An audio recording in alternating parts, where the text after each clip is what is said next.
Hello everyone, welcome to my YouTube channel understanding chemistry. आज हम पढ़ेंगे इलेक्ट्रोकेमिकल रिएक्शंस के बारे में। हमारे पास अब हम स्टार्ट कर रहे हैं इलेक्ट्रो एनालिटिकल केमिस्ट्री। उसमें हम सबसे पहले स्टार्ट करेंगे इलेक्ट्रोकेमिकल रिएक्शंस। हमारी जो नॉर्मल रिएक्शंस होती हैं जिसके अंदर रिएक्टेंट आपस में रिएक्ट करके प्रोडक्ट की फॉर्मेशन करते हैं, ऐसे हमारी नॉर्मल रिएक्शंस होती हैं वो। और इलेक्ट्रोकेमिस्ट्री के अंदर हमारी इलेक्ट्रोकेमिकल जो रिएक्शंस हैं उनका एक मेजर रोल होता है। तो यहाँ पे जो इलेक्ट्रोकेमिकल रिएक्शन क्या होती है, जहाँ पे कोई एक्सटर्नल वोल्टेज प्रोड्यूस हो, मतलब इलेक्ट्रोकेमिकल रिएक्शंस के अंदर हमें क्या प्रोडक्शन करना है, मेनली वोल्टेज प्रोड्यूस होगा, वहां पे करंट का फ्लो होगा, इलेक्ट्रिसिटी जनरेट होगी। ये सारी चीजें हमारी इलेक्ट्रोकेमिकल रिएक्शंस के अंडर आती हैं। तो इलेक्ट्रोकेमिकल रिएक्शन क्या होती हैं, जहां पे कोई भी मतलब एक्सटर्नल वोल्टेज प्रोड्यूस होगा या फिर एक्सटर्नल वोल्टेज की हेल्प से रिएक्शन होगी। मतलब इलेक्ट्रोकेमिकल रिएक्शन क्या होगी, या तो इनके अंदर प्रोड्यूस होगा, ईदर प्रोड्यूस होगा यहाँ पे एक्सटर्नल वोल्टेज, या फिर और वो रिएक्शन जो होंगी हमारे वोल्टेज अप्लाई करने के बाद।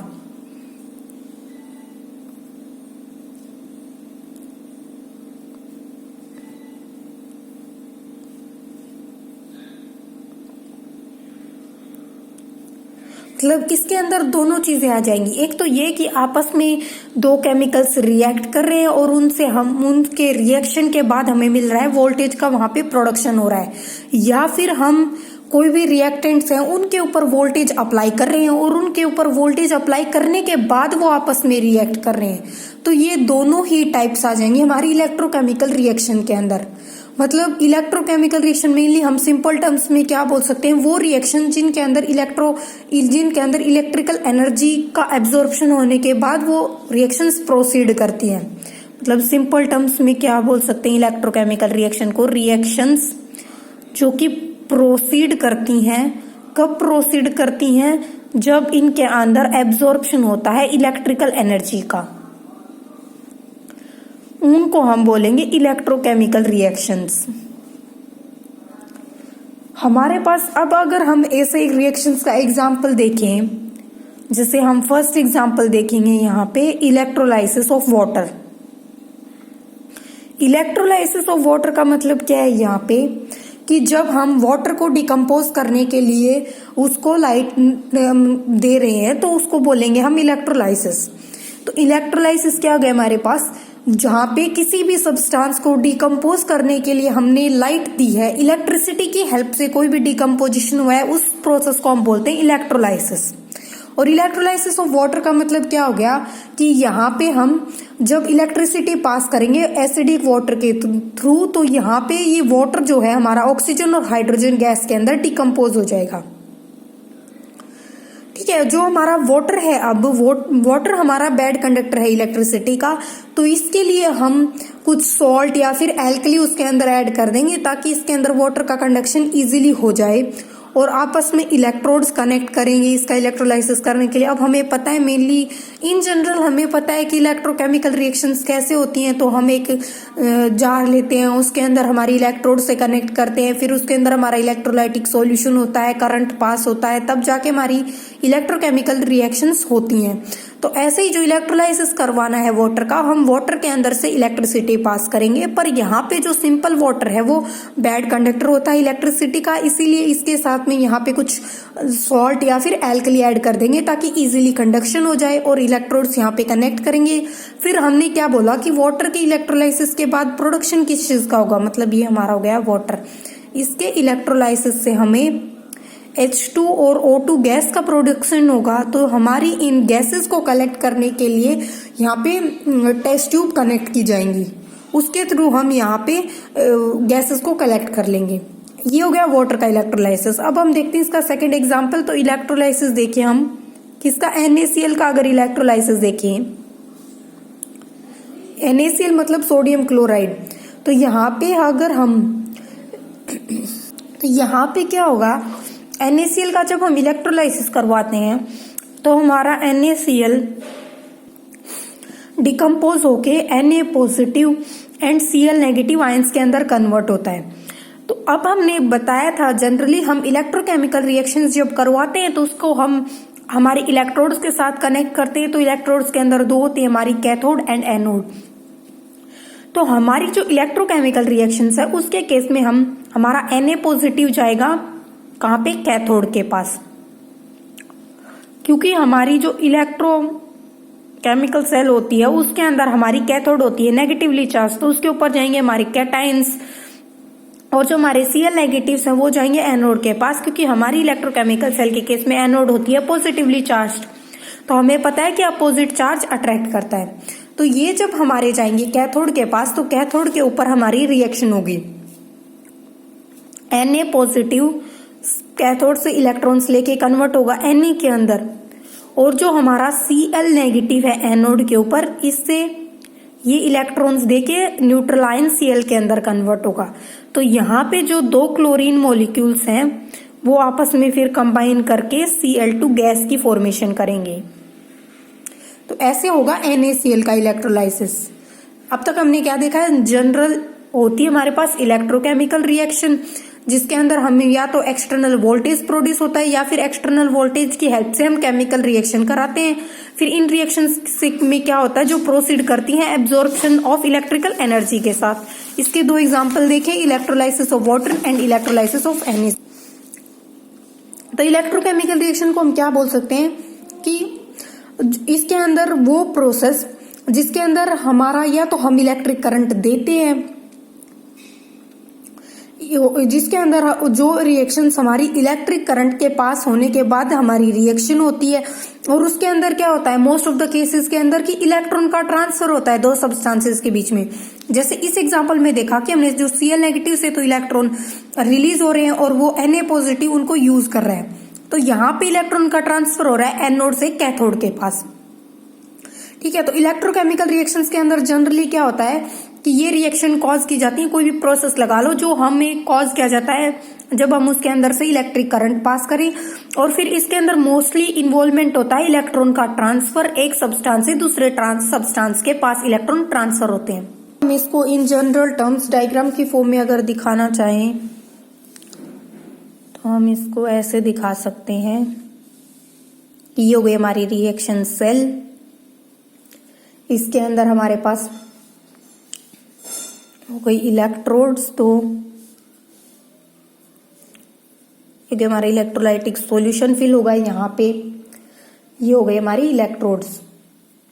अब इससे हमारे इलेक्ट्रॉन्स का ट्रांसफर होगा यहाँ पे, यहाँ से इलेक्ट्रॉन जाएंगे और इसके पास इलेक्ट्रॉन्स आएंगे। ये हो गया हमारा इलेक्ट्रोलाइटिक सॉल्यूशन, और ये हो गई हमारी एनोड जहां से इलेक्ट्रॉन्स जा रहे हैं, और ये हो गई हमारी कैथोड जहां पे इलेक्ट्रॉन्स आ रहे हैं। तो इन जनरल हम इलेक्ट्रोकेमिकल रिएक्शंस का सेटअप ऐसे शो कर सकते हैं। एक हो गई हमारे पास इलेक्ट्रोकेमिकल सेल, उसके अंदर हमारा होगा इलेक्ट्रोलाइटिक सॉल्यूशन, दो हमारे पास होंगे इलेक्ट्रोड्स, वो आपस में कनेक्टेड होंगी और इलेक्ट्रॉन्स का फ्लो होगा। अब हमने इन जनरल क्या देखते हैं, हमारे पास जो ऑर्डिनरी रिएक्शंस होती है ना उनके अंदर या तो हीट एब्जॉर्ब होती है या फिर हीट रिलीज होती है, जैसे हमने पढ़ा है exothermic and endothermic reactions in thermodynamics. तो वैसी रिएक्शंस होती हैं, पर उसके अलावा हमारे पास बहुत सारी ऐसी रिएक्शंस भी होती हैं जिनके अंदर क्या होता है कि हमारे पास जिन रिएक्शंस को चाहिए होता है कि वो उनके अंदर दो कंडक्टर होते हैं, कंडक्टिंग वायर्स होते हैं, वहां पे इलेक्ट्रिकल एनर्जी लिबरेट होगी, इलेक्ट्रिकल करंट जनरेट होगा, बहुत सारी रिएक्शंस इस टाइप की भी होती हैं। तो उनको हम इलेक्ट्रोकेमिकल रिएक्शंस के अंदर स्टडी करते हैं।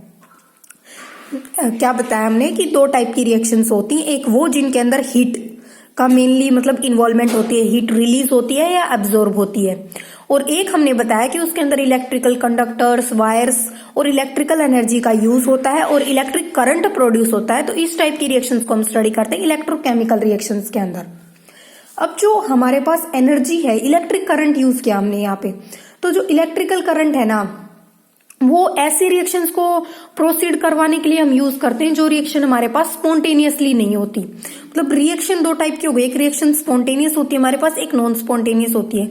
तो जनरली जो हमारे पास एनर्जी है इलेक्ट्रिकल करंट की, जो इलेक्ट्रिकल करंट की एनर्जी है उसको हम मेनली ऐसे रिएक्शंस को प्रोसीड करवाने के लिए यूज करते हैं जो कि मतलब स्पॉन्टेनियसली नहीं होती, जो कि हमारे पास नॉन स्पॉन्टेनियस है। ऐसे रिएक्शंस के लिए हम यूज करते हैं हमारा इलेक्ट्रिकल करंट, और ऐसी रिएक्शंस इलेक्ट्रोकेमिकल रिएक्शंस कहलाती हैं। वो ऐसी रिएक्शंस जिनके अंदर मतलब डायरेक्ट कन्वर्जन होता है केमिकल एनर्जी का, जो उनको सुटेबली ऑर्गेनाइज कर दे, तो वो एक कंस्टिट्यूट करती है इलेक्ट्रिकल सेल। क्या कि हमारे पास कोई भी प्रोसेस जो डायरेक्ट, जिसके अंदर डायरेक्ट कन्वर्जन हो जाता है केमिकल एनर्जी का, और जब उनको अच्छे से हम आपस में ऑर्गेनाइज कर दे, मतलब हमें एक सेटअप करना पड़ेगा, और वो पे होगी एक इलेक्ट्रिकल सेल बोलेंगे फिर उसको मेनली, कि electrical chemical energy electrical energy के अंदर कन्वर्ट हो रही है, तो उसको हम बोलेंगे इलेक्ट्रोकेमिकल सेल, इलेक्ट्रिकल सेल या इलेक्ट्रोकेमिकल सेल। और जहां पे इलेक्ट्रिकल एनर्जी कन्वर्ट होती है केमिकल एनर्जी के अंदर, तो उसको हम बोलेंगे इलेक्ट्रोलाइसिस। क्या हो गई, दो टर्म हो गई यहाँ पे अब हमारे पास, इलेक्ट्रिकल सेल एंड इलेक्ट्रोलाइसिस। तो इलेक्ट्रिकल सेल के अंदर क्या होता है हमारा, इलेक्ट्रिकल सेल के अंदर होता है कि केमिकल एनर्जी कन्वर्ट होगी इलेक्ट्रिकल एनर्जी के अंदर, केमिकल एनर्जी कन्वर्ट होगी हमारी इलेक्ट्रिकल एनर्जी के अंदर।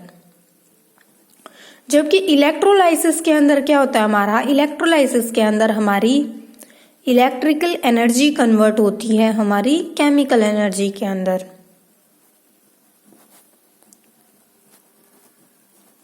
जैसे हम इसका सीधा सा एग्जांपल इन दोनों चीजों का देख सकते हैं, हमारा इन्वर्टर।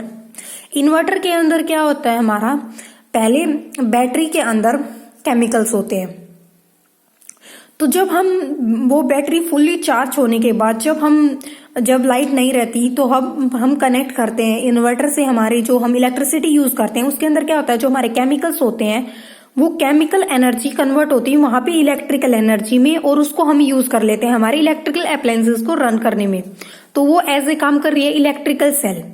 पर फिर हमारे पास क्या हो गया, बैटरी हो गई डिस्चार्ज। तो तब क्या होगा हमारे पास, जब लाइट आ जाती है तो हमारा इन्वर्टर चार्ज होता है। इन्वर्टर चार्ज होने का मतलब क्या है कि फिर जो हमारी इलेक्ट्रिकल एनर्जी है ना वो वापस केमिकल एनर्जी की फॉर्म में स्टोर हो जाती है, तो उस प्रोसेस को हम बोल सकते हैं इलेक्ट्रोलाइसिस। तो इन्वर्टर में हम इन दोनों प्रोसेसेस को इजीली अंडरस्टैंड कर सकते हैं। अब जो हमारे पास उनकी केमिकल एनर्जी है, कोई भी इलेक्ट्रोलाइटिक प्रोसेस है, उसके जो प्रोडक्ट बन रहे हैं वो अपने आप स्पॉन्टेनियसली फिर रिएक्ट करने लग जाते हैं एक दूसरे के साथ, और वो ऐसे सब्सटेंस प्रोड्यूस करने लग जाते हैं जो कि रिएक्टेंट से और इलेक्ट्रोलाइसिस के टाइम पे कंज्यूम हो गए थे। क्या है कि जब कोई भी इलेक्ट्रोलाइटिक प्रोसेस हो जाता है, उसके जो प्रोडक्ट्स होते हैं वो अपने आप स्पॉन्टेनियसली फिर रिएक्ट करते हैं, और फिर वो वापस से ऐसे रिएक्टेंट्स में कन्वर्ट हो जाते हैं जो इलेक्ट्रोलाइसिस के टाइम पे कंज्यूम हो गए थे। फिर इसी प्रॉपर्टी को हम यूज कर रहे हैं, जैसे हमारे अकोमुलेटर्स बना रहे हैं, स्टोरेज सेल बना रहे हैं, या फिर स्टोरेज बैटरी बना रहे हैं। तो ये मैंने इन्वर्टर वाला प्रोसेस बताया ना, इन्वर्टर की चार्जिंग डिस्चार्जिंग, ये सब इस प्रोसेस के अंडर होता है, इस चीज के अंडर आता है ये कि हमारी इलेक्ट्रिकल सेल और इलेक्ट्रोलाइसिस, ये दोनों प्रोसेसेस हमारे चार्जिंग और डिस्चार्जिंग दोनों को शो करते हैं, हमारी जो स्टोरेज सेल्स, बैटरीज, इन्वर्टर वगैरह होते हैं उन सब की। तो हमारे पास क्या है कि जो इलेक्ट्रिसिटी जब पास हो रही है ना, और उससे हमारे केमिकल चेंज हो रहे हैं, इसकी वजह से हमारी एक अलग ब्रांच बन रही है इलेक्ट्रोकेमिस्ट्री की, जिसके अंदर हम बोलते हैं इलेक्ट्रोकेमिकल रिएक्शंस। अब हम बात करते हैं जो हमारी इलेक्ट्रोकेमिकल रिएक्शंस होती हैं इनके जनरल प्रिंसिपल की। तो इनका जो प्रिंसिपल है हम इन जनरल देखें तो हमारे पास क्या है कि जो सब्सटेंस हमारे पास, हमने पढ़ा है जनरली कि हमारे पास 2-3 टाइप के सब्सटेंस होते हैं, जैसे हमारे पास कंडक्टर्स होते हैं और इंसुलेटर्स होते हैं। मेन ब्रॉड कैटेगरी दो ही होती है। तो हमारे पास जो कंडक्टर्स होते हैं उनके अंदर से इलेक्ट्रिसिटी इजिली फ्लो हो पाती है। तो जो कंडक्टर्स है ना उनको हमने 2 ग्रुप में डिवाइड कर दिया, एक तो मेटालिक या इलेक्ट्रॉनिक कंडक्टर हो गए और एक इलेक्ट्रोलाइटिक कंडक्टर हो गए। मतलब क्या हो गया हमारे पास, कंडक्टर्स की हो गई दो क्लास।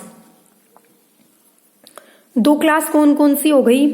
एक क्लास तो हो गई हमारे पास मेटालिक या फिर हमारे पास इलेक्ट्रॉनिक कंडक्टर्स हो गए, और दूसरी क्लास हो गई हमारे पास इलेक्ट्रोलाइटिक कंडक्टर्स की। तो अब हम इन दोनों के बारे में पढ़ते हैं। क्यों क्यों पढ़ रहे हैं हम यहाँ पे सिर्फ कंडक्टर्स के बारे में? क्योंकि हमें इंसुलेटर से यहाँ पे कुछ लेना देना नहीं है, क्योंकि इंसुलेटर्स तो हमारी इलेक्ट्रिसिटी को कंडक्ट ही नहीं करते। और जबकि हमें स्टडी ये करना है कि हमारी इलेक्ट्रिसिटी के हेल्प से क्या रिएक्शंस हो रही हैं, क्या चेंजेस आ रहे हैं, इलेक्ट्रिसिटी प्रोड्यूस होगी, वोल्टेज जनरेट होगा, करंट का फ्लो कितना होगा, कहाँ से कहाँ इलेक्ट्रॉन ट्रांसफर होंगे। तो वो सारी चीजें स्टडी करने के लिए हमें देखने पड़ेंगे सिर्फ कंडक्टर्स। तो हमने कंडक्टर्स को दो क्लासेस के अंदर डिवाइड कर दिया। एक हो गए हमारे पास मेटालिक या इलेक्ट्रॉनिक कंडक्टर्स, और दूसरे हो गए हमारे पास इलेक्ट्रोलाइटिक कंडक्टर। इसके लिए जो हमारे पहले बात करें मेटालिक, मेटालिक का मतलब क्या है कि हमारे पास मेनली मेटल्स या फिर कई सारे जो नॉन मेटालिक सब्सटेंस है जैसे ग्रेफाइट, मैंगनीज डाइऑक्साइड, इस टाइप के सब्सटेंस है, वो हमारे एग्जिबिट करते हैं मेटालिक कंडक्टिविटी। मेटालिक कंडक्टिविटी का मतलब क्या है? अब हमारे पास क्या हो गई, एक हो गई, फिर ये दो टाइप के कंडक्टर हो गए, तो इनकी वजह से हमारे पास दो टाइप की अब कंडक्टिविटी की बात करेंगे हम। तो मेटालिक कंडक्टिविटी क्या होगी कि जब हम इलेक्ट्रिक करंट पास करें तो वहां पे हीटिंग या मैग्नेटिक इफेक्ट प्रोड्यूस होंगे, कोई केमिकल चेंज नहीं होगा। मतलब क्या हो गया, जब हम इलेक्ट्रिक करंट पास करते हैं तो वहां पे क्या होगा, हीटिंग और मैग्नेटिक इफेक्ट शो होंगे।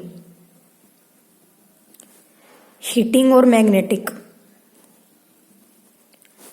कोई भी केमिकल चेंज यहां पे नहीं होता।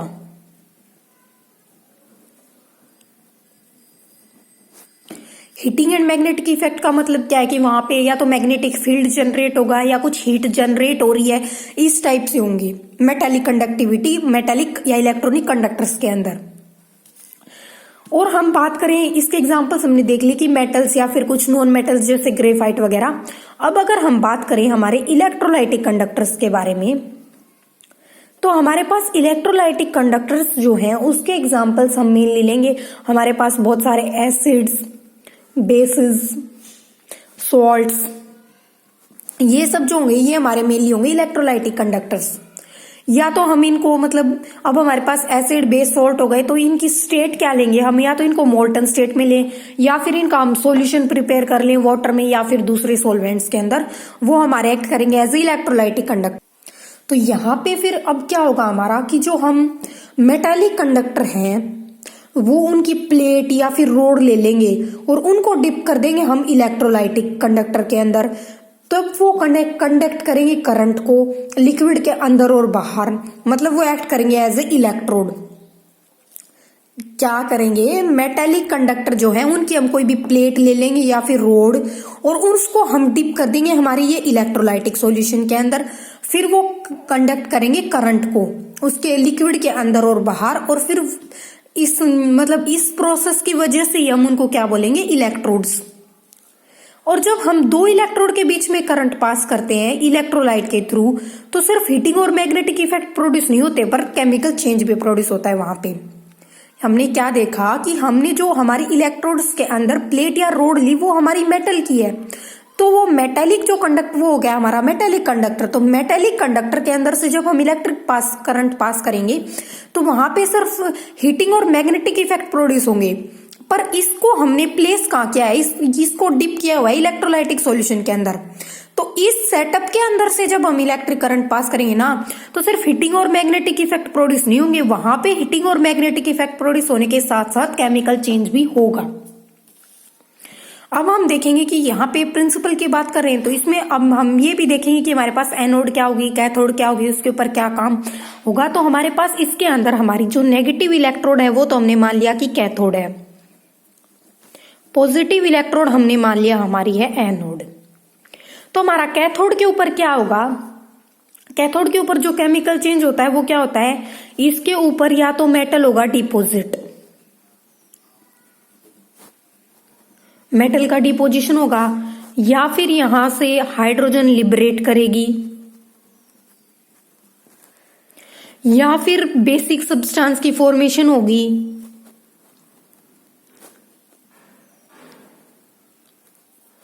हम केमिकल प्रोसेस के टर्म में बताएं इसको तो यहां पे होगा हमारा रिडक्शन।